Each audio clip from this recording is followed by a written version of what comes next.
আরে আপনি বসেন বসেন বসেন। কাল চা খাওয়াবেন বলেছিলেন না, সেই লোভে এসেছি। বসেন।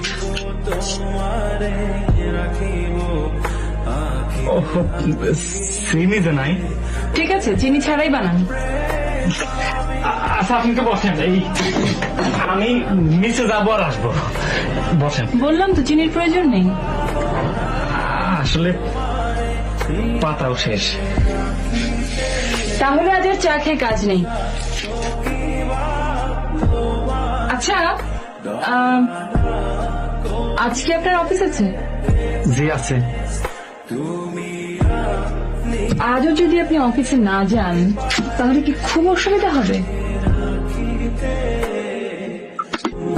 এমনিতে কালকে কামাই দিচ্ছি, আজকে যা এমনি মিথ্যা বলতে হবে, কালকে অসুস্থ ছিলাম। হ্যাঁ, অসুখ তো আর একদিনের জন্য হয় না, 4-5 দিনের জন্য হয়। প্লিজ রঞ্জু সাহেব, অন্তত আমার জন্য আজকের দিনটা আপনি অফিস কামাই করুন প্লিজ। আজকে আবার কোথায় যাবেন? বেড়াতে যাব, সেই পার্কে, একই জায়গায়।